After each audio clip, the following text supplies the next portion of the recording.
எல்லாரும் எப்படி இருக்கிறீங்க? நல்லா இருக்கிறீங்களா? நல்லா இருக்கோம் சிஸ்டர். நல்லா நீங்க இருக்கும் எப்படி சிஸ்டர். இருக்கீங்க? நல்லா இருக்கிறோம். கடவுளுடைய கிருபையினால அவருடைய கிருபையின் நிமித்தம் மீண்டுமாய் ஒரு இறைவார்த்தை பகிர்வுக்கு இந்த இடத்துல நம்ம கூடி இருக்கிறோம். சரியா? ஆஹ் எனக்கு கஷ்டமே இல்லை, எனக்கு துன்பமே இல்லை, நெருக்கடியே இல்லைன்றவங்க மட்டும் கை தூக்குங்களே. இல்லைன்னா அன்மியூட் பண்ணி சிஸ்டர் எனக்கு எந்த கஷ்டமும் இல்லைன்னு சொல்லலாம். நான் மியூட் பண்ணிக்கிறேன். இல்ல சிஸ்டர், நிஜமாவே இல்ல. Praise the lord. யாருன்னு தெரியல எனக்கு. யாரு சிஸ்டர் கஷ்டமே இல்லைன்னு சொன்னவங்க? Beulah sister. Beulah sister. Okay. சோதனையே வர்றது இல்லையா, இல்ல சோதனைக்கு மத்தியில ஆண்டவர் இருக்கிறதுனால சந்தோஷமா இருக்கிறீங்களா? சோதனைக்கு மத்தியில கடவுள் இருக்கிறதுனால எனக்கு எதுவும் தெரியறது இல்ல. கடவுளுக்கு நன்றி. சோதனைகள் வரதா செய்யும், சரியா? நெருக்கடிகள் வரதா செய்யும். ஆனால் நாம் ஆண்டவரோடு இருக்கிறதுனால அந்த வல்லமையோடு நாம் எதிர்கொள்ளும் பொழுது நம்மளால அந்த ஜாய் இந்த ட்ரையல்னு சொல்லுவாங்க, அந்த சந்தோஷத்தை நம்மளால அனுபவிக்க முடிகிறது. ஓகே. ஆனா சோதனையே இல்லைன்னு இறைவார்த்தையே சொல்லல. உலகில் உனக்கு சோதனை உண்டு அப்படின்னு தான் பைபிளே சொல்லுது. ஓகே. நமக்கு கஷ்டங்கள் வருது, நம்ம என்ன செய்யறோம்? புலம்பிக் கொண்டு இருக்கோம் சிஸ்டர். சிஸ்டர் கேட்கல, என்ன சொன்னீங்க? கஷ்டம் வந்தா புலம்பிட்டு இருக்கோம் சிஸ்டர். புலம்பிட்டு இருக்கிறீங்க. அது அந்த உணர்வுகள் வரும்பொழுது புலம்புறோம், பயப்படுறோம், கவலைப்படுறோம். ஓகே. என்ன ஸ்டெப் எடுக்கிறீங்க அந்த கஷ்டத்துல இருந்து வெளியில வர்றதுக்கு? நீங்கள் எடுக்கக்கூடிய அந்த சொல்யூஷன் என்ன? அந்த சொல்யூஷனை தேடி நீங்க போகக்கூடிய அந்த முயற்சி என்ன? இறைவார்த்தை அறிக்கையிடுறது சிஸ்டர். Praise the Lord. இறைவார்த்தை அறிக்கையிடும் போது, ஆண்டவரை தேடும் போது அந்த கஷ்டம் எங்களை விட்டு விலகி போகுது சிஸ்டர். கடவுளுக்கு நன்றி. இததான் நான் எதிர்பார்த்தேன். நம்ம என்ன பண்றோம் அப்படின்னா, கஷ்டம் வந்த உடனே இறைவார்த்தையை நாடி வர்றோம். இங்க இருக்கக்கூடியவங்கள மெஜாரிட்டி எல்லாருக்குமே ஓரளவுக்கு அந்த புரிதல் இருக்கிறது. இறைவார்த்தையை நாடி வர்றோம். இன்னைக்கு காய்ச்சல் வந்துருச்சு, பிரதரை ப்ரேயர் பண்ண சொல்லுவோம். பிரதர் சொல்லுவாங்க, உனது தழும்புகளினால் எனது தழும்புகளினால் நீ சுகமடைந்து விட்டாய். சொல்லியாச்சு, காய்ச்சல் போயிருச்சு, நாளைக்கு முடிஞ்சிருச்சு. ஓகே. அடுத்த காய்ச்சல் வர்றப்பதான் பேதுரு சொன்னது நினைவுக்கு வரும், இல்லையா? இன்னைக்கு ஒரு நெருக்கடி வரும், எனக்கு வார்த்தையை தாங்கன்னு கேட்போம். அவ்வளோ ஒரு வேகமா ஒரு வைராக்கியத்தோட அந்த வார்த்தைகளை அறிக்கை எடுக்கிறோம். அதுல இருந்து விடுதலை கட்டணும், ரிலாக்ஸ் ஆயிரும். ஓகேயா? ரிலாக்ஸ் ஆயிட்டு மீண்டுமாய் ஒரு கஷ்டம் வரும் பொழுதுதான் அந்த இறை வார்த்தைக்கான தேடுதல் நம்ம கிட்ட அதிகமாகுது. ஓகே. அப்படின்னா ஏன் தெரியுமா இது நடக்குது? இந்த இறை வார்த்தையை பேசுகிறோம், நாம் பேசுகிறோம், அறிக்கை எடுக்கிறோம். அதனால வரக்கூடிய பயன்கள் என்ன, ஓகே, அதோட பெனிஃபிட்ஸ் என்ன அப்படின்ற ஒரு ஆழமான புரிதல் நமக்கு இருக்குன்னு வச்சுக்கோங்களே. ஓகே. நம்ம ஏதோ துன்பத்துக்கும் ஒரு கஷ்டத்துக்கும் மட்டும் இறை வார்த்தையை பயன்படுத்துபவர்களாக இருக்க மாட்டோம். அது வல்ல கிறிஸ்தவ வாழ்வு. எங்க ஃபாதர் ஒரு தடவை பிரசங்கத்துல சொன்னாரு, பாராசிட்டமால் கிறிஸ்டியன்ஸா இருக்காதீங்க அப்படின்னு சொல்லிட்டு. ஓகே. வலி வந்தா மட்டும், காய்ச்சல் வந்தா மட்டும் பாராசிட்டமால போடுற மாதிரி, துன்பம் வந்தால் மட்டும் கடவுளை அணுகக்கூடியவர்களாக இருக்காதீங்க. தினம் தினம் எவ்ரிடே நம்முடைய வாழ்க்கையில ஒரு நொடியும் ஒவ்வொரு வினாடியும் நாம் கடவுளோட இருக்கிறவர்களாக இருக்கணும். கடவுளுடைய வார்த்தையை மட்டுமே பேசுகிறவர்களாக இருக்கணும். அதை மட்டுமே நம்முடைய வார்த்தையாலும் வாழ்க்கையாலும் அறிக்கையிடுகிறவர்களாக இருக்கணும். ஓகே. வார்த்தையிலையும் வரணும், நம்முடைய செயல்களாகவும் இருக்கணும். அப்படி நம்ம வாழணும் அப்படின்னா first we have to understand what are all the benefits. Okay. நாம் இறைவார்த்தையை பேசுவதால் நமக்குள்ள என்ன மாற்றங்கள் நடக்கின்றது, அதனால நாம் என்ன பலன்களை பெறுகிறோம் அப்படிங்கிற ஒரு புரிதல் வேணும். ரோமையர் 12:2 எடுத்து வாசிக்கிறீங்களா? ரோமையர் 12:2.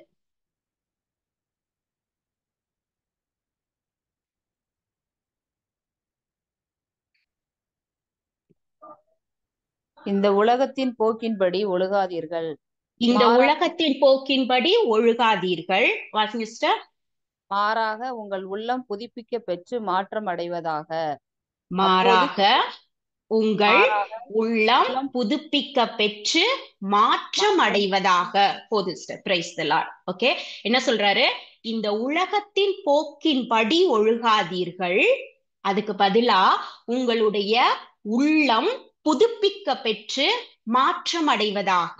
ஓகே, இது நமக்கு தமிழ் இங்கிலீஷ்ல இருந்து டிரான்ஸ்லேட் பண்ணிருப்பாங்க. இங்கிலீஷ்ல பார்த்தோம் அப்படின்னா டிரான்ஸ்பர்மேஷன் இருக்கும், மாற்றம் அப்படிங்கிறதுக்கு. அந்த ஆங்கில வார்த்தையே கிரேக்க மொழியில மெட்டோஃபார்மான்றாங்க. நான் ப்ரொனவுன்ஸ் பண்றது கரெக்டா தெரியாது. இந்த மெட்டோஃபார்மா அப்படின்ற ஒரு கிரேக்க வார்த்தையின் வழி, அதுதான் மூல சொல். அதுல இருந்துதான் இந்த டிரான்ஸ்ஃபார்ம்ங்கிற வார்த்தையை மொழிபெயர்க்கிறாங்க. சரியா?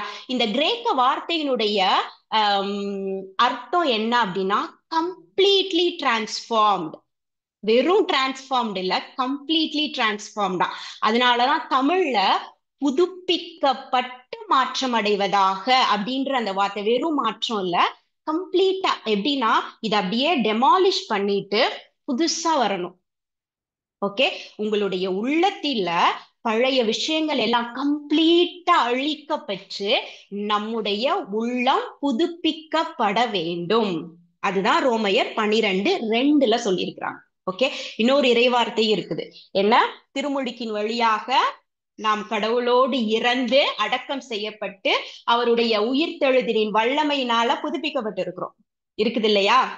we are already renewed அப்படின்னு இருக்குது. ஓகே, அதோடது என்ன அப்படின்னா நம்முடைய ஸ்பிரிட் ரெனியூடு தான். ஓகே, நம்மளுடைய ஆவி புதுப்பிக்கப்பட்டுதான் இருக்குது. அதுல எந்த மாற்றமும் இல்லை. ஆண்டவருடைய உயிர்த்தெழுதலின் வல்லமையினால இது நிகழ்ந்தது. ஓகே, அதுல எந்த டவுட்டுமே வேண்டாம்.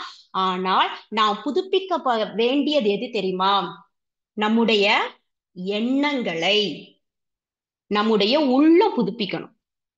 ஓகே, இந்த இறை வார்த்தையை நாம் அறிக்கையிடும் பொழுது, நாம் இறை வார்த்தையை பேசும் பொழுது உள்ளுக்குள்ள நடக்கக்கூடிய ஒரு விஷயம் இது.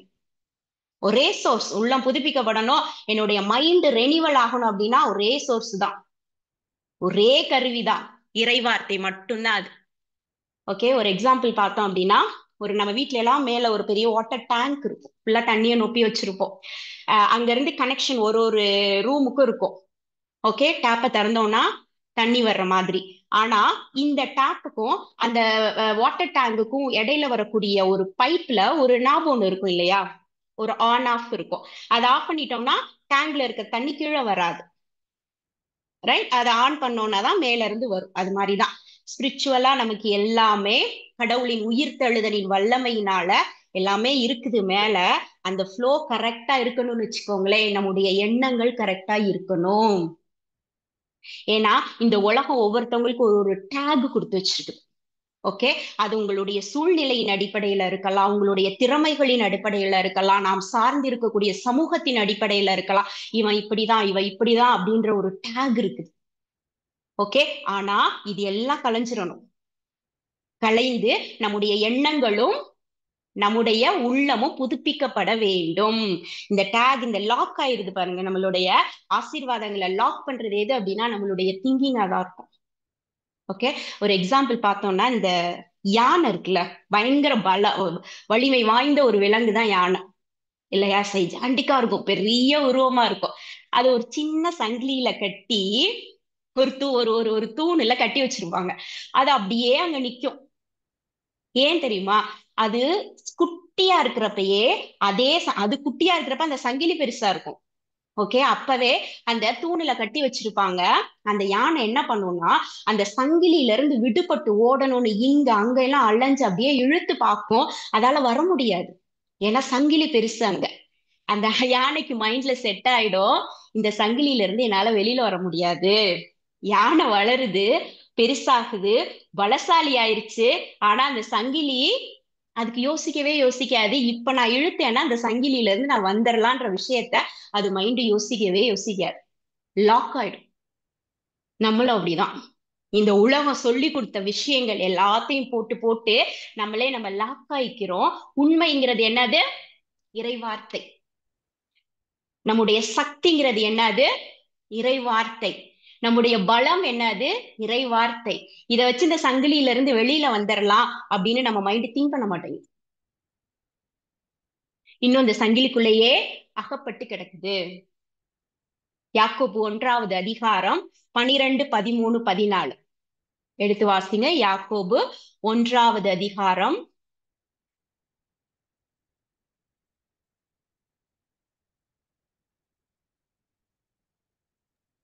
சோதனையை மன உறுதியுடன் தாங்குவோர் பேறு பெற்றோர். சோதனையை மன உறுதியோடு தாங்குவோர் பேறு பெற்றோர். அப்பனா சோதனை வருந்தான், அதை நீ மன உறுதியோடு தாங்கணும், அப்பதான் பேறு பெற்றோன்றாங்க. ஓகே, அடுத்தது அவர்கள் வாசிங்க ஏனெனில் சிஸ்டர். அவர்களது தகுதி மெய்ப்பிக்கப்படும் போது தம்மீது அன்பு கொள்வோருக்கு கடவுள் வாக்களித்த வாழ்வாகிய வெற்றி வாகையை அவர்கள் பெறுவார்கள். அப்ப அந்த சோதனையிலையும் மனம் தளராமல் நாம் ஆண்டவரோடு இணைந்திருக்கும் பொழுது ஆண்டவர் என்ன சொல்வாராம்? வெற்றி வாகைன தருவாராம். அடுத்தது சொல்றாரு, இந்த சோதனை யாரிடமிருந்து வருகிறதுன்னு சொல்லக்கூடாதாம். 13வது வசனத்துல இச்சோதனை வரும்போது இச்சோதனை கடவுளிடமிருந்து வருகிறது என்று யாரும் சொல்லக்கூடாது. கடவுளிடமிருந்து வருகிறதுன்னு சொல்லாதீங்க. ஏனெனில் கடவுள் தீமையின் தூண்டுதலுக்கு உள்ளாவதில்லை, அவரும் எவரையும் சோதிப்பதில்லை. தெரிஞ்சிச்சா? கடவுள் யாரையும் சோதிக்கிறது இல்ல. அப்ப ஏன் நாம் சோதிக்கப்படுகிறோம்? 14 இருக்குது. என்ன சொல்றாரு? தம் சொந்த தீய நாட்டத்தினாலே சோதிக்கப்படுகின்றனர். ஓகே, அப்ப சோதனை ஆண்டவர்ட்ட இருந்து வரக்கூடாது, வருதுன்னு நம்ம சொல்லக்கூடாது. ஆனால் நாம் எதனால நம்ம சோதிக்கப்படுறோம் அப்படின்னா, நம்முடைய சொந்த தீய நாட்டத்தினாலே சோதிக்கப்படுகிறோம். ஓகே, இப்ப இந்த சொந்த தீய நாட்டம் அப்படின்னா என்ன அப்படின்னா, நம்முடைய எண்ணங்கள் எப்படியாக இருக்கிறதோ இந்த எண்ணங்களை பொறுத்துதான் நம்முடைய விருப்பங்கள், இந்த நாட்டங்கள், டிசையர்ஸ் இங்கிலீஷ்ல சொல்லலாம். ஓகே, இப்ப என்னுடைய எண்ணம் கடவுளை சார்ந்த எண்ணமாக இருக்கும் பொழுது என்னுடைய டிசையர் எப்படி இருக்கும்? காட்லி டிசையரா இருக்கும், கடவுளை சார்ந்த விருப்பமாக இருக்கும். ஓகே, ஆனா இங்க என்னுடைய எண்ணம் கடவுளுடைய வார்த்தைக்கு மாறாக இருக்கும் பொழுது என்னுடைய டிசையர், இந்த நாட்டம் எப்படி இருக்கும்? வேர்ல்ட்லி டிசையரா இருக்கும், உலகம் சார்ந்ததாக இருக்கும். ஓகே, அப்ப உலகத்தை சார்ந்த எண்ணங்கள் இறைவார்த்தைக்கு எதிராக நாம் போகும் பொழுது பாவத்திற்குள்ளாக நம்ம அகப்படுற மாதிரி இருக்கும். பாவத்தின் விளைவு சாவாக இருக்கும். இது நான் சொல்லல, ஒரு பைபிள்ல இருக்கக்கூடிய ஒரு எக்ஸாம்பிள், எல்லாருக்கும் தெரிஞ்சதை தான் பார்க்கலாம். தொடக்க நூல் 3:6 குறிச்சு வச்சுக்கோங்க, எல்லாருக்கும் தெரிஞ்ச ஒரு விஷயம்தான். ஏவாள் எதை பார்த்து ஆசைப்பட்டாங்க? நானே தெரிஞ்சுட்டேன், இவ்வளவு நாள் அவங்க கனியை பார்த்துதான் சொல்லி பைபிள நானே ஒழுங்கா படிக்கலன்னு நினைக்கிறேன். பிரதர் ரெட்ரீட்ல சொல்றப்பதான் தெரிஞ்சது அந்தம்மா மரத்தை பார்த்து ஆசைப்பட்டு இருக்கிறாங்கன்னு சொல்லிட்டு. 3:6 ரொம்ப தெளிவா இருக்குது. ஏவாள் எதை பார்த்தாங்க? முதல்ல மரத்தை பாக்குறாங்க. அந்த மரம் எப்படியாக இருந்ததா? உண்பதற்கு சுவையானதாகவும் கண்களுக்கு களிப்பூட்டுவதாகவும் அறிவு பெறுவதற்கு விரும்பத்தக்கதாகவும் இருந்ததை கண்டு இருந்தது. ஓகே, பாக்குறாங்க மரத்தை, பார்த்தோன்னே அப்படியே கவரப்படுறாங்க. பாக்குறதுக்கு ரொம்ப சூப்பரா இருக்குது. ஓகே, எண்ணம் போயிடுச்சா சூப்பரா இருக்குன்னு? அடுத்து விருப்பம் எதன் மேல வருகிறது? கனி மேல வருது, சாப்பிடணும்னு சொல்லிட்டு. விளைவு என்ன வருது? நம்ம எல்லாம் இங்க உட்கார்ந்து லொல்லு போட்டுட்டு இருக்கிறோம். அப்ப ஒருவருடைய எண்ணங்களே அவருடைய விருப்பமாக அமைகிறது. இந்த விருப்பம் கடவுளுடைய வார்த்தைக்கு எதிராக இருக்கும் பொழுது, உலகம் சார்ந்த எண்ணமாக இருக்கும் பொழுது விளைவுகளும் அப்படிதான் இருக்கும். அப்ப நம்முடைய நாட்டங்கள் நல்லவையாக இருக்கணும். அப்ப சோதனைகள்ல இருந்து நம்ம விடுபடணும் அப்படின்னா நம்முடைய எண்ணங்கள், அதன் வழியாக வரக்கூடிய நம்முடைய நாட்டங்கள் கரெக்டா இருக்கணும். ஓகே, வெற்றி வகைக்கு ஆண்டவர் ரொம்ப அழகா ஜோஷுவாக்கு ஒண்ணு சொல்லியிருப்பாரு. மோசே இறந்துட்டாரு, மிகப்பெரிய கூட்டம் ஜோஷுவாவோட கையில இருக்குது. ஜோஷுவா 1:8 என்ன சொல்வாரு? இந்த திருச்சட்ட நூலை உன் முன்னினின்று அகற்றாதே. நீ கையில வச்சிருக்கிறீங்களப்பா இந்த பைபிள, முன்னில இருந்து அகற்றாதே. நீ என்ன பண்ணணும்?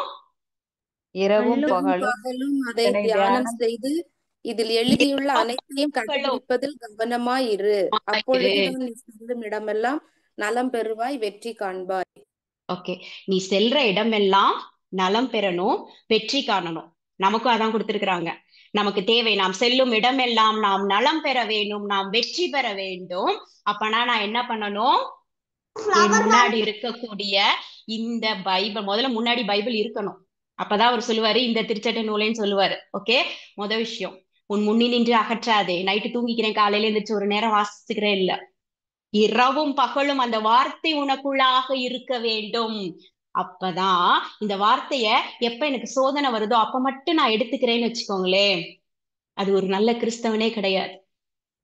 ஓகே, டெய்லி டெய்லி இந்த வார்த்தை எனக்குள்ளாக இருக்க வேண்டும். டெய்லி டெய்லி அப்ப ஏதோ ஒரு நேரம் எனக்கு ஒரு சோதனையோ ஒரு ட்ரையலோ வரும் பொழுது ஹோலி ஸ்பிரிட் எனக்கு ரிமைண்ட் பண்ணுவாரு, நீ எந்த வார்த்தையை, எந்த ரேமா வேர்டை யூஸ் பண்ணணும். ஸ்போக்கன் வேர்டை தான் ரேமா வேர்டுன்னு சொல்லுவோம், ரைட்? அப்ப எந்த வார்த்தையை நீ பயன்படுத்த வேண்டும், எப்படியாக இந்த சூழ்நிலையை நீ மேற்கொள்ள வேண்டும். அப்ப இந்த எண்ணங்கள் எல்லாம் அழிஞ்சு நான் ஒரு புது பிறப்பாயிருவேன். ஏன்னா நான் டெய்லி டெய்லி தான் இறை வார்த்தையில நிலைச்சிருக்கிறேன் இல்லையா? அப்ப என் மனசு கிளியரா இருக்குது. ஓகே, அப்ப எனக்கு ஹோலி ஸ்பிரிட் சொல்றது என் காதுக்கு கேட்கும். நான் என்ன பண்ணணும் அப்படின்றதை ஹோலி ஸ்பிரிட் எனக்கு கரெக்டா வழி நடத்துவார். ரொம்ப அழகா ஃபாதர் தேவதாஸ் நம்மளுடைய ரெட்ரீட்ல, இப்ப ஏற்காடுல நடந்த ரெட்ரீட்ல சொன்னாங்க, ஒரு ஆத்தருடைய 73 புக்கை படிச்சீங்க அப்படின்னா அந்த ஆத்தருடைய நடை உங்களுக்கு தெரிஞ்சிரும். அவர் எப்படியா எண்ணங்களை கன்சீவ் பண்றாரு, எப்படியாக எண்ணுகிறார், எப்படி எழுதுறாருன்றது கம்ப்ளீட்டா தெரிஞ்சிரும். ஓகே, அப்ப 73 புக்க ஹோலி ஸ்பிரிட் சொல்லி கொடுத்து எழுதி இருக்கிறாரு. இத நம்ம தரவாக்கிட்டோம்னா இந்த ஹோலி ஸ்பிரிட் எப்படி என்ன நினைக்கிறாரு, என்ன பேசுவாரு, இந்த நேரத்துல நம்ம என்ன செய்யணும்னு சொல்லுவாருன்றது நமக்கு தெரிஞ்சிரும். ரொம்ப ஈஸி. ஆவியானவர் பேசுற தெரியணும் அப்படின்னா அந்த ஆத்தரை பத்தி தெரிஞ்சிருக்கணும். நான் கொஞ்சம் யோசித்து பார்த்தேன். உண்மையிலே நான் ஸ்கூல் படிக்கும் பொழுதெல்லாம் இந்த மேத்தாவோட கவிதைகள்லாம் எனக்கு ரொம்ப பிடிக்கும். ஏன் அப்படின்னா அவர் வளவல தொலை தொலைன்னு எழுத மாட்டாரு, 2 லைன்ல ரொம்ப சுருக்கமா எழுதிடுவாரு. ஒரு அதிகார வர்க்கத்தை பார்த்து ஒண்ணு சொல்ல, எனக்கு நிறைய மறந்துருச்சு இப்ப, ரொம்ப அழகா சொல்லுவாரு, நீங்க குடிசைகளை கோபுரமாக்க வேண்டாம், குட்டி சுவர்கள் ஆக்காமல் இருங்கள் போதும் அப்படின்னு சொல்லுவார். 2 வரிதான். அதோட மீனிங்கை வச்சு நான் ஒரு பெரிய பேச்சு போட்டியே பேசிடுவேன். அந்த அளவுக்கு இருக்கும். அப்ப அதையே படிச்சு அவரை கவரப்பட்டதுனால அவரோட நிறைய நான் படிச்சிருக்கேன். நான் எழுத ஆரம்பிக்கும் பொழுது என்னால வளவல தொலைதலன்னா எழுத பிடிக்காது. இப்பவுமே ஒரு ஒரு திருப்பலிக்கு ஒரு இன்ட்ரோடக்ஷன் எழுதுனா 4-5 வரியில என்னால எழுத முடியும். அப்பதான் நான் திங்க் பண்ணி பாக்குறேன், அப்ப இந்த ஹோலி ஸ்பிரிட்டை பத்தி ஒழுங்கா இந்த 73 புக்கை படிச்சிருந்தோம்னு வச்சுக்கோங்களேன், எவ்வளவு நல்லா இருந்திருக்கும். தேவையில்லாததெல்லாம் படிச்சு வச்சிருக்கோம்னு அப்பதான் புரிஞ்சிச்சு. அப்ப நம்ம ஹோலி ஸ்பிரிட் சொல்றது நமக்கு தெரியணும் அப்படின்னா அவரை பத்தி தெரியணும் நமக்கு. தினம் தினம் யோசுவாக்கு சொன்னது படி இரவும் பகலும் இந்த புக்கை நம்ம கிட்ட இருந்து அகற்றவே கூடாது. முதல்ல புக்கை எடுக்கணும், அது படிக்கணும், படிக்கும் பொழுது அது நம்ம காதுக்குள்ள போகணும், கண்ணை பார்த்து இதுதான்றது தெரியணும். சில இடங்களை ஆண்டவர் சொல்றாரு, நீ குருடா இருக்கிற, நீ செவிடா இருக்கிற, காது மந்த புத்தியா இருக்குதுன்றாரு. இப்படியெல்லாம் இருந்துச்சு அப்படின்னா காதுக்குள்ள போகாது, இறைவார்த்தை போகணும். அப்ப முதல்ல நமக்கு என்ன தெரியணும் தெரியுமா? அப்ப எதெல்லாம் என்கிட்ட என் காதை அடைக்குது அப்படின்றது தெரியணும். ஓகே, எதெல்லாம் என்னை இருளுக்குள்ள போது நிறைய இருக்குது. ஒரு சின்ன எக்ஸாம்பிள், ஒரு 2-3 விஷயங்களை மட்டும் நான் இந்த இடத்துல சொல்லிக்கிறேன். இன்னும் படிச்சீங்க அப்படின்னா நிறைய வெளிப்படும் எதெல்லாம் உங்க காதை அடைக்குது அப்படின்னு சொல்லிட்டு. ஓகே, திருப்பாடல் 58:4. திருப்பாடல் 58:4.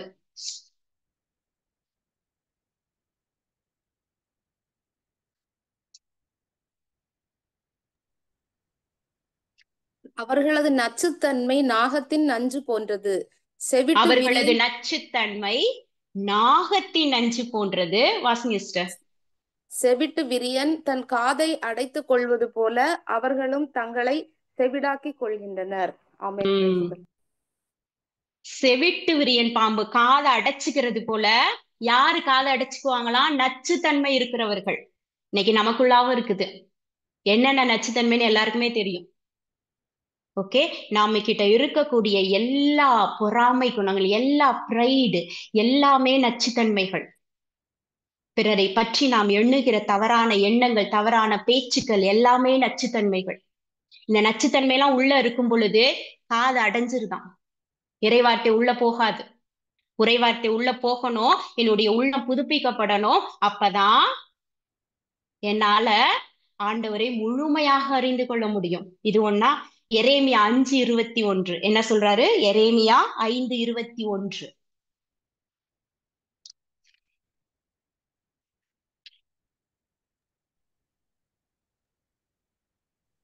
கண்ணிருந்தும் காணாத, காதிருந்தும் கேளாத, மதிகெட்ட இதயமற்ற மக்களே கேளுங்கள். அடுத்தது வாசி மிஸ்டர். உங்களுக்கு என் மீது அச்சம் இல்லையா என்கிறார் ஆண்டவர். போதும் போதும். அச்சம் இல்லாதவர்களை பார்த்து என்ன சொல்றாரு? மதி கெட்டவர்களே, கண்ணிருந்து குருடரா இருக்கிறீங்க, காது இருந்து செவிடரா இருக்கிறீங்கன்றாரு.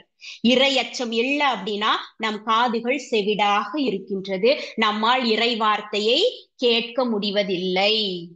இறை அச்சம் அப்படின்னா ஆண்டவருக்கு பயந்து சாகணுன்றது கிடையாது. ஓகே, ஆண்டவருக்கு பிடிக்காத விஷயங்களை செய்யாம இருக்கிறது. ஓகே, அது அன்பின் மிகுதியால ஒரு அச்சம், அதுதான் அந்த ஒரு இறை அச்சம். அதை பத்தி பேசணும்னா அது ஒரு தனி டாபிக்காவே நம்ம எடுக்கலாம். ஓகே, எசேக்கியேல் 12:2. எசேக்கியேல் 12:2 என்ன சொல்றாரு?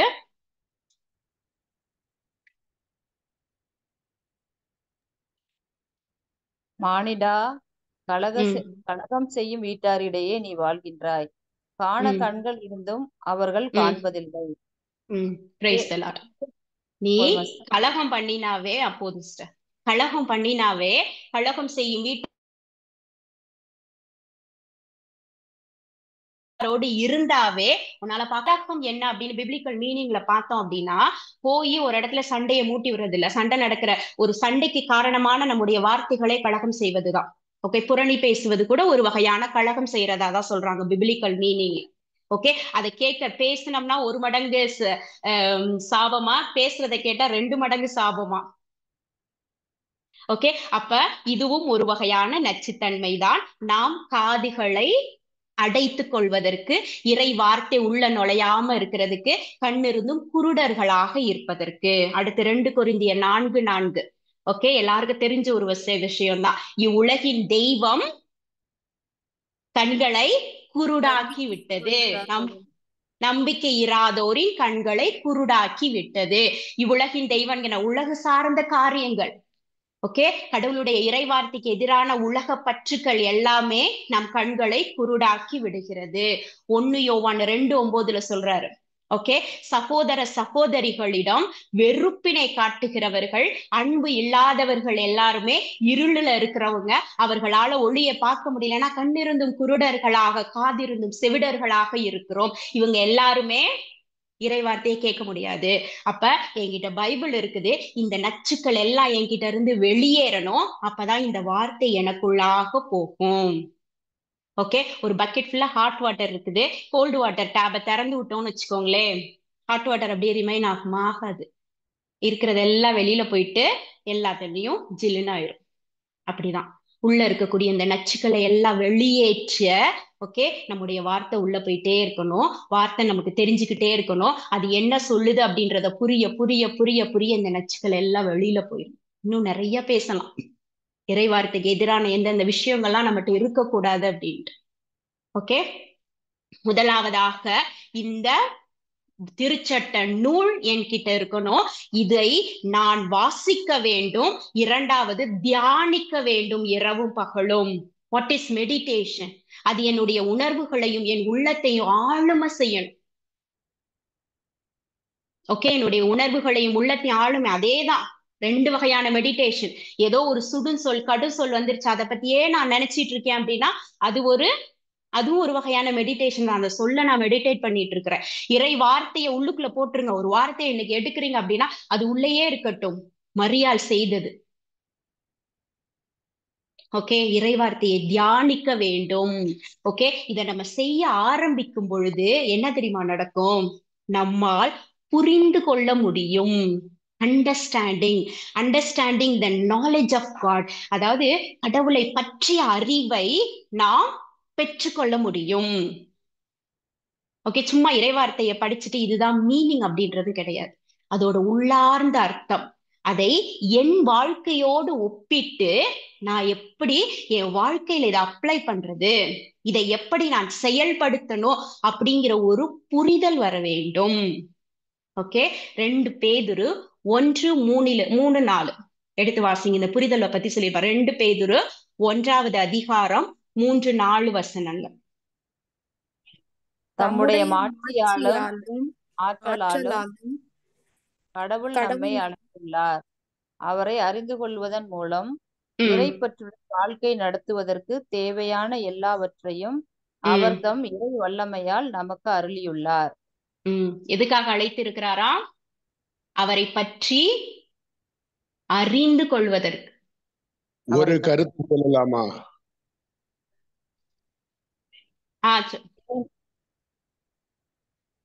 வாசிக்கலாம் மிஸ்டர். இல்ல யாரோ இடையில வந்தாங்களே. இல்ல ஒரு கருத்து சொல்லலாம்னு கேட்டேன். சொல்லுங்க பிரதர். முடிச்சிட்டு அவங்க ஃப்ளோ கரெக்ட். ஓகே பிரதர், முடிச்சிட்டு டைம் கொடுப்பாங்க பிரதர். ஓகே. அப்ப அவரை பற்றி அறிந்தல பிலிப்பியர் 3:8 பவுல் என்ன சொல்லுவார் அப்படின்னா, ஆண்டவரை பற்றிய அறிவை பெறுவதே ஒப்பற்ற செல்வம் சொல்லுவார். அது செல்வம், அதற்கு எதுவுமே ஒப்புமை கிடையாதாம், எதையுமே கம்பேர் பண்ண முடியாதாம். அந்த அளவுக்கு அது ஒரு ஒப்பற்ற செல்வம் அப்படின்றவர். ஆண்டவரை பற்றிய அறிவு. எபேசியர் 1:17 எபேசியர் 1:17 என்ன சொல்லுது? நம் ஆண்டவராகிய இயேசு கிறிஸ்துவின் கடவுளும் மாட்சிமிகு தந்தையுமானவர் அவரை முழுமையாக நீங்கள் அறிந்து கொள்ளுமாறு வாசிங்க சிஸ்டர். ஞானமும் வெளிப்பாடும் தரும் தூய ஆவியை உங்களுக்கு அருள்வாராக. ஆமென். இந்த ஞானமும் வெளிப்பாடும் தரக்கூடிய தூய ஆவியானவர் நமக்குள்ள இருக்கும் பொழுது இந்த ஆண்டவரை பற்றிய முழுமையான அறிவு நமக்கு கிடைக்கும். அப்ப இந்த ஆவியானவர் எல்லாருக்குள்ளே இருக்கிறாரு. ஓகே, எங்களுக்கு இப்ப ரெட்ரீட் நடந்துச்சு. ஃபாதர் சொன்னாரு, தூய ஆவியானவர் எனக்குள்ளாக இருக்கிறாருன்னு சொல்றவங்க எல்லாம் பொய்யர் அப்படின்னாங்க. நீ குறைக்கூடம் எப்போதும் தழும்பும் தானே, வேகமா எந்திரிச்சேன். உள்ளத்துலதான் ஆவியானவர் பொழியப்பட்டு இருக்கிறாரே, அதை எப்படி நீங்க சொல்லுவீங்க ஆவியானவர் எனக்குள்ள இருக்காருன்னு சொல்லக்கூடாது அப்படின்ட்டு. உடனே அழகா சொன்னாரு, ஆவியின் கனிகள் கலாத்தியர் 5:12 என்னென்ன இருக்குது? கனிவு, பரிவு, நன்னயம், நன்னடத்தை, இதெல்லாம் நீ வெளிப்படுத்தின அப்படின்னா தைரியமா நீ சொல்லு எனக்குள்ள ஆவியானவர் இருக்கிறாருன்னு.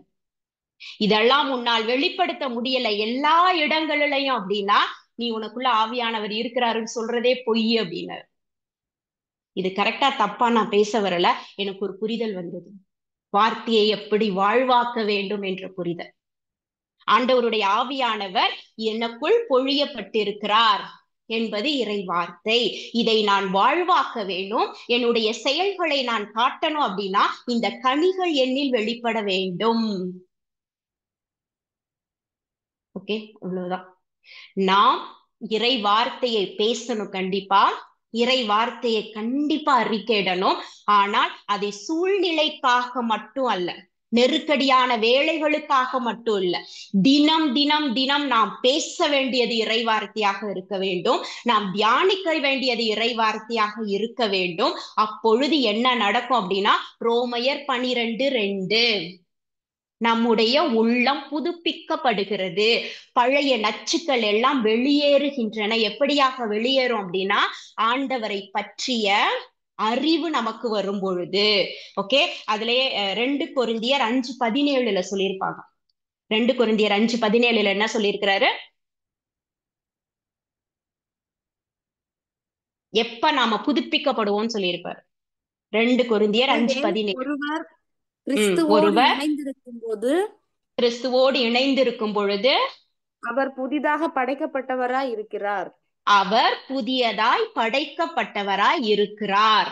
ஓகே, அப்ப பழையன கழிந்து புதியன புகுதல் நலமேன்னு சொல்லியிருப்பாங்க. ஓகே, அப்ப நாம் எப்ப புதுப்பிறப்பாக முடியும்?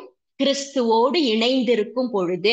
அப்ப கிறிஸ்துவோடு இணைந்திருக்கணும் அப்படின்னா என்ன அப்படின்னா, அவருடைய வார்த்தைகள் நமக்குள்ளாக இருக்க வேண்டும், அவரை பற்றிய அறிவு நமக்கு இருக்கணும். அதுதான் ஒப்பற்ற செல்வம் பவுல் சொல்றார். அதனாலதான் பவுல் எல்லா இடத்துலயும் தைரியமா சொல்லுகிறார், அவருடைய வாழ்க்கை இருந்திருக்கிறது இறை வார்த்தையின்படி. ஓகே, நம்மிடையே நாம் வாக்குறுதிகளை அறிக்கை எடுக்கிறோம் அப்படின்னா அதுக்குள்ள என்ன தெரியுமா மாற்றம்? டெய்லி டெய்லி டெய்லி நாம் வார்த்தைகளை வாசித்து அதை தியானித்து அதை அறிக்கையிடும் பொழுது நமது உள்ளம் புதுப்பிக்கப்படுகிறது. இந்த வார்த்தைகளை எதற்காக கொடுத்திருக்கிறேனே சொல்வார் அழகா, ரோமன்ஸ் 6:4 ரோமையர் 6:4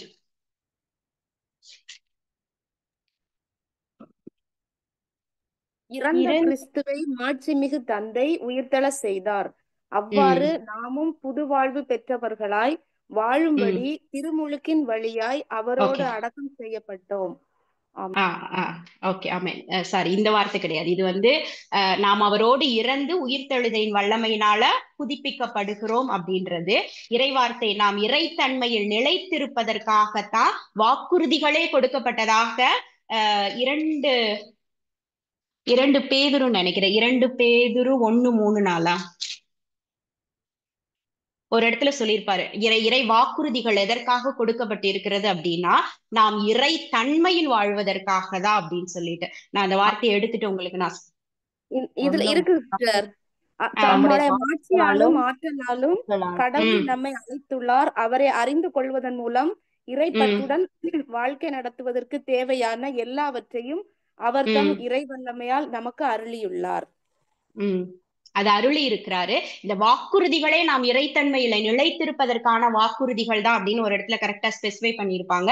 அந்த வார்த்தை எனக்கு கரெக்டா நினைவுக்கு வரல. அந்த வார்த்தை மட்டும்தான் வருது. நான் அதை உங்களுக்கு நான் சொல்றேன், சரியா? அப்ப நம்முடைய உள்ளம் புதுப்பிக்கப்படுகிறது. இறைவனுடைய வார்த்தையில் நாம் நிலைத்திருந்து அந்த வார்த்தையை நமதாக்கி அதை நாம் வாழ்வாக்கி நாம் அறிக்கையிடும் பொழுது, ஓகே, அப்ப தினம் இதுல நிலைச்சிருக்கணும். அப்பதான் நமக்கு ஒரு சிச்சுவேஷன் வருது அப்படின்னா கரெக்டா அந்த இடத்துல ஹோலி ஸ்பிரிட் நம்மள கைட் பண்ணுவார். ஓகே, நீங்க முடிஞ்சிச்சுன்னா ஜேசிஐஎல்லமோட அந்த யூடியூப் சேனல் ஒரு 2 பேதுரு 1:4 2 பேதுரு 1:4 தீய நாட்டத்தால் சீரழிந்துள்ள உலகை விட்டு விலகியோடி இறைத்தன்மையில் பங்கு பெறுங்கள். இதற்கென்றே கடவுள் நமக்கு உயர் மதிப்பிற்குரிய மேலான வாக்குறுதிகளை அளித்துள்ளார். கடவுளுக்கு நன்றி. இப்ப வாக்குறுதிகள்ங்கிறது எதுக்கு அப்படிங்கிற டெஃபினேஷனே இங்க இருக்குது. எதுக்காக அப்படின்னா இறை தன்மையில நிலைச்சிருக்கணும். தீமையிலிருந்து விலகி ஓடி, சரியா? அதான் அந்த டெஸ்டிமனி பத்தி சொல்லணும்னு நினைச்சேன். அதுல வந்து பிரதர் ஆல்வின் அப்படின்னு ஒரு மைசூர்ல இருக்கக்கூடிய ஒரு பிரதரோட டெஸ்டிமனி ஒண்ணு இருக்கும். என்னை ரொம்ப பாதிச்ச ஒரு டெஸ்டிமனின்னு வச்சுக்கோங்களேன். ஏன் அப்படின்னா அவரோட பையன் 2வது மாடியில இருந்து கீழே விழுந்துறாப்புல. எடுத்து ஆம்புலன்ஸ்ல எடுத்துட்டு ஹாஸ்பிட்டலுக்கு ஓடுறாங்க. டாக்டர் அங்க டெட் அப்படின்னு டிக்ளேர் பண்றாரு. அந்த பிரதர் டெய்லி நான் வார்த்தையை அறிக்கையிட்டு இருக்கிறேன். என்னுடைய குடும்பத்தின் கால்களை கல்லின் மேல் மோதாதபடி தூதர்கள் தாங்கிக்கிருவாங்க. வாதை என் கூடாரத்தை நெருங்காத அப்படின்னு அறிக்கையிட்டு, என் பிள்ளைக்கு இது நடந்திருக்கவே கூடாது, நீங்க சிடி ஸ்கேன் எடுங்கன்றாரு. டாக்டர் சொல்றாரு, நான் முடிஞ்சு போன ஒரு விஷயத்துக்கு நான் எப்படி நீ சிடி ஸ்கேன் எடுக்கணும்ன்றார். அவர் ரொம்ப எமோஷனலா பேசணும்னு, அவர் ரொம்ப எமோஷனலா இருக்காரு. அவருக்காக செய்யலாம், அது ஒரு குடும்ப நண்பரா இருக்கிறதுனால சிடி ஸ்கேனுக்குள்ள போறாங்க. குழந்தை உயிரோடு இருக்கிறதாக அங்க தெரிகிறது. அவர் சத்தமா வார்த்தையை அறிக்கையிட்டு இருந்தேன் அப்படின்னு சொல்லுவாரு அந்த டெஸ்டிமனியில்.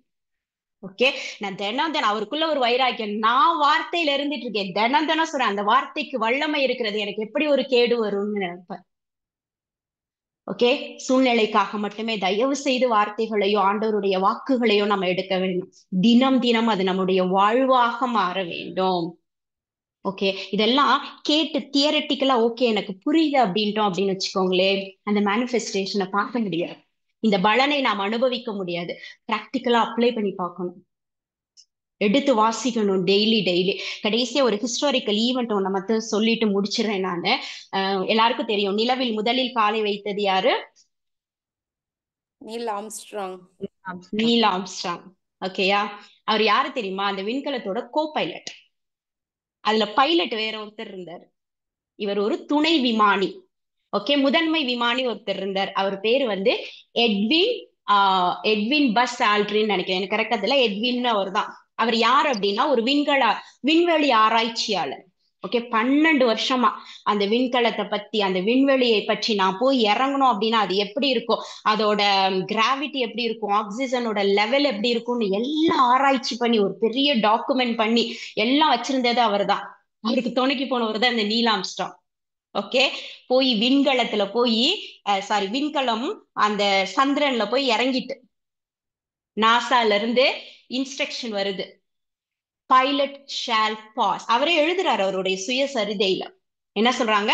Pilot shall pass. இப்பொழுது பைலட் காலை வைக்கவும் சொல்லுது. காலை வைக்க போறாரு எட்வின். ஒரு பயம் வந்துருச்சு. ஐயோ, நம்ம சேகரிச்ச டேட்டாலாம் கரெக்டா தான் இருக்குமா, நான் காலை வச்சேன்னா நான் இதுல கரெக்டா இருக்குமா, இந்த கிராவிட்டி சரியா இருக்குமா, எனக்கு ஆக்சிஜன் இங்க இருந்து வருது, அது கரெக்டா உள்ள போகுமா, நான் உயிரோட இருப்பேனா, என்ன நடக்கும்லாம் தோணுது.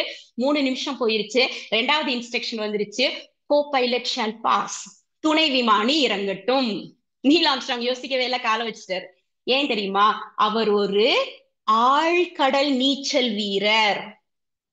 ஆழ்கடல்ல இறங்கி நீந்தின மனுஷன் அவர். எல்லா தடைகளையும் பார்த்தவர். என்ன நடந்தாலும் ஓகேன்னு காலை வச்சுட்டாராம். அதனால ஹிஸ்டரியில அவர் பேர் வந்துருச்சு. இந்த எட்வின் பேர் யாருக்குமே தெரியாது. Edwin Buzz Aldrin. ஆமா, கவிதாக்கா கரெக்டா தெரிஞ்சிருக்கு. ஓகே, இப்போ ப்ராக்டிக்கல் நாலேஜ் தாங்க முக்கியம். அப்பதான் காலை வைக்க முடியும். தியரட்டிக்கலா படிச்சுட்டே இருந்தோம்னு வச்சுக்கோங்களே, பயம் வந்துடும் சூழ்நிலைய பார்த்தோன்னே. ப்ராக்டிக்கலா இறங்கின்னு வச்சுக்கோங்களேன், என்ன நடந்தாலும் பரவாயில்லன்னு காலை வச்சிருவோம் கடவுள் துணையோடு. ஓகே, யோசுவாவுக்கு கொடுக்கப்பட்ட அதே வாக்குறுதிகள் நம்மிலும் நிலைக்கட்டும். Praise the Lord. யாரோ ஒரு பிரதர் சொல்றேன் நாங்களே.